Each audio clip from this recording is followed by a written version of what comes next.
So the Wendling Beck project is unique at the moment because it is a collaboration, because it is bringing in landowners, Natural England, environmental NGOs, the responsible kind of authorities, all working together, all in the same direction to try and deliver solutions that will help protect the environment and help insulate and make communities more resilient. Wendling Beck Project is a very extensive project of which we're one of the partners. What we're doing here at Gresson Hall Museum is telling the story and interpreting the history of how farming was done in the past, and now by physically having the bridge linking us with our neighbours at the Wendling Beck Project, which can actually show and explain the way that farming is going to change and the future opportunities that holds.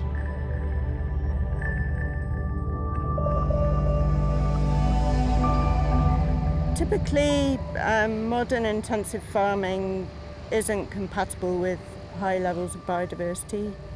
So in the country as a whole, as farming has intensified, biodiversity has declined, and that's been an ongoing process really since the 50s.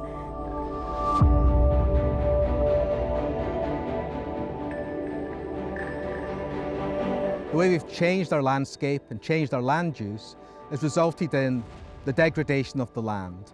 And the main way in which land is being degraded is through loss of its carbon. And quite simply, as a process, to move the earth, to plough the soil, to apply fertilisers that damage the carbon within the soil, results in not only that loss to the soil system, but a release of carbon up into the atmosphere. So we have a situation where decisions around our land use and the management of the land has not only damaged the soil, but it's also increased the pressure on the climate and driven climate change. And that's not sustainable. We need to find a way going forward where we start to remove carbon from the atmosphere back into the soil system and allow the benefits of that carbon to flow from that point forwards.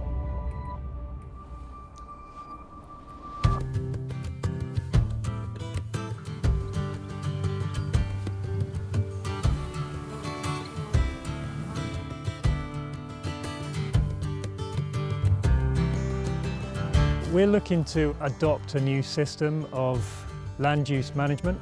In our view, climate change is the biggest single threat to food security that there is.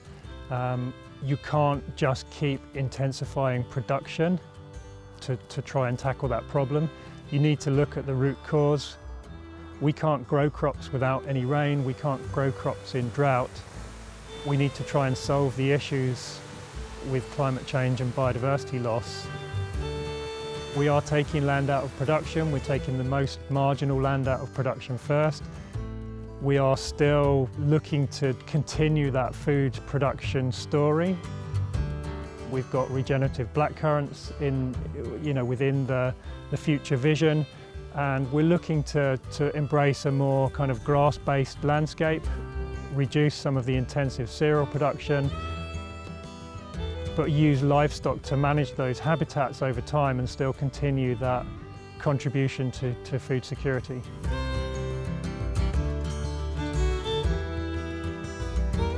Given the way that inputs are rising, so we've got unsustainable costs, we've got things that are unsustainable for our planet, we've got a shorter sort of life cycle from our plants, which is because of the pests and diseases.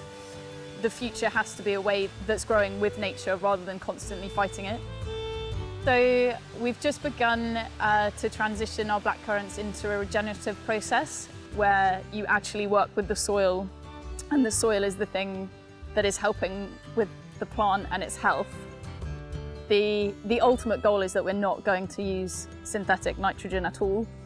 The idea is that we keep dropping that until we've replaced it and we're starting to actually feed the soil, and then that starts working with the plant. You can't just sort of go cold turkey. You have to earn the right to become regenerative. You've got to be doing other practices that are restorative. So obviously another part of it is we have finite water resources. It's not possible that we can just use more and more each year as it becomes drier each year.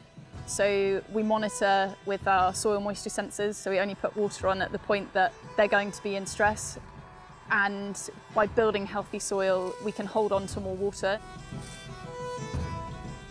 The whole regenerative movement, and I definitely am still very much learning, is how you encompass all of those things, the sort of social, environmental, economic, and how they can all work together. The Lawton report in 2010 really emphasised the importance of scale in nature's recovery. And what Wendling Beck does is it creates a significant block of scale for nature's recovery in the middle of Norfolk. And it will enable species to thrive, to become abundant, to develop their populations, and then to spread out through connectivity in the landscape, in the surrounding landscape. And that's why the scale is so important for Wendling Beck. As an individual farmer, I'm limited in the amount that I can deliver back to nature just because of the size of my farm and what I can deliver within that landholding. By working together collaboratively, we can deliver something that's much better, much more significant, and at a landscape scale. We know that nature thrives at that scale. We start to involve the river corridors, we can start to engage with other landowners. That kind of feeds into other key policies like the nature recovery networks and local nature recovery strategies. And it delivers kind of a cohesive set of answers for both for nature to help reverse biodiversity loss, but to also test new policies and test new principles of finance in this sector.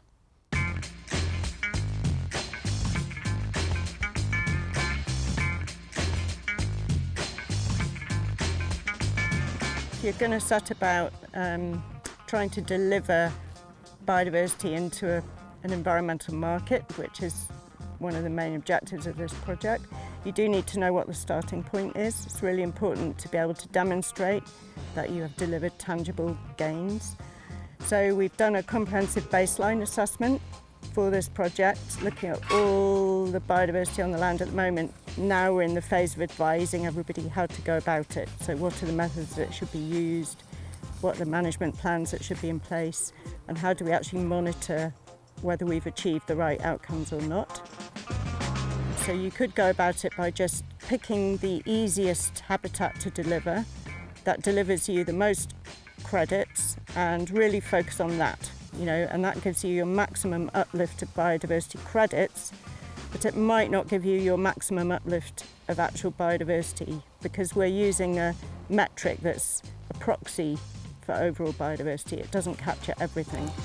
So the landowners here were really, really keen to make sure that when we designed the restoration phase and the creation phase, that would be done to really optimise outcomes for biodiversity, not just to optimise the number of credits. And that's because they have a personal motivation to enhance this landscape that they're all connected with, that they live in, that they care about. It means something to them beyond just a money-making exercise.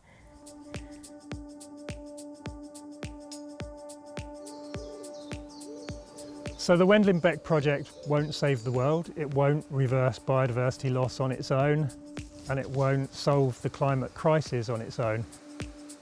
But we're testing new models of financing nature-based solutions, and if we can make a project which is both financially and environmentally resilient, then we deliver a model which other landowners will want to adopt. That drives take-up in these schemes, and that drives a much wider scale, and then maybe that will change the world, and maybe that will help reverse biodiversity loss and have an impact on climate. A central plank to the current thinking at the Wendling Beck is the total enhancement of nature-based solutions. And to have a project of this size and scale in the headwaters, again, gives us an opportunity to demonstrate the art of the possible. We are at a tipping point, and the path we are going down will make our children and our children's children lives harder in a future that they will never forgive us for. But the positive thing is that there is another path, one that can heal the planet and heal the soil, and that's what we all need to be working for.